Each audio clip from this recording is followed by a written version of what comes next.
Please help me welcome Chris Elmore.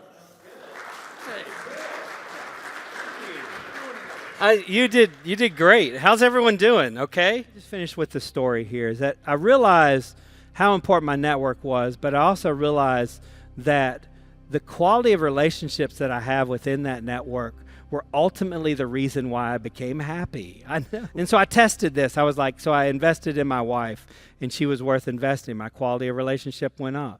With my kids, it went up. And then I went to my relatives. Some of those I had to kick out of the process. Y'all know exactly what I mean. And then I just started working with just random people. Now, these are not people that you just, there are a whole list of individuals that you see, you don't know that they're there, you know, like the people at your dry cleaners and your restaurants, your servers. And there's this one guy, he was a security guard. His name was Steven. He was a big, bulky guy. And anyway, Steven and I said, well, I'm going to just invest in a relationship with him. Now, we're not chums. We didn't change numbers, nothing like that. I said, you know, I'm going through this process here. And so every time I saw Steven, I was like, you know what? You're doing a great job. And you know what? As stupid as that sounds, he appreciated that. And this goes on and on and on. And then one day, so I make eye contact with Steven, and his eyes immediately go to the ground. And I'm like, uh-oh, something's up. And he wouldn't tell me.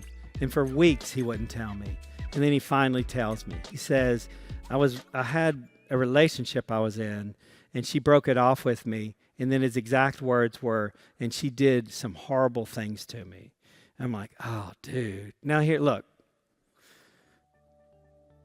I got a choice. My choice is I can start just doing a diatribe of these things that we all hear. You know, start quoting bumper stickers to Stephen. You know, every cloud has a silver lining. I mean, one door opens, another door. One door closes, another door opens. You see what I mean, right? But here's what I said to him. I said, Stephen, this is yours. You're going to have to deal with it. And I can't do anything about it. But by the way, I told you I was going to get emotional. I said, by the way, I'm in your corner. And I pat him on the back and I say, I got you, man. I can't do anything about it, but just know that I'm in your corner. I got your back. Here's what happened. Over about 3 months, he picks himself up physically, dusts himself off, decides to go back to school, and decides to become a full-fledged police officer because that's what he wanted to do. And I was proud of him. And then I never saw him again. 4 years passes. It's going to take a weird turn. 4 years passes, and my mother has cancer for the second time. I was driving down there. I was out of my mind. I was just so worried about my mom because I didn't know she was going to make it through this thing. And I get to the front at this huge major hospital. I get to the front, and I say, this is what I said.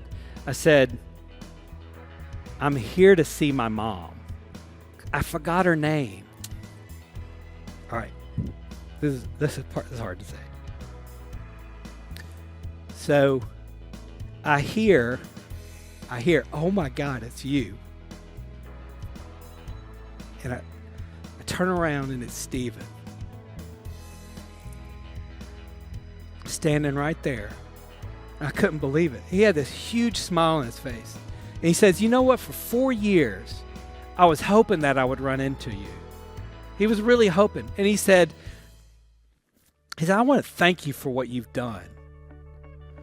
And I can't think of a better illustration of a network. And, you know, because it debunks this method that you have to do something for your network and they have to do something for you, which is false. Because the story of Stephen is he just needed someone to pat him on the back when he needed someone. When I turned around in probably one of the darkest moments of my life, by the way, my mom's fine. She's driving me absolutely crazy. The funny thing was when I turned around and saw Stephen, every bit of that anxiety, every bit of that question, and every bit of that just completely racked, 100% disappeared.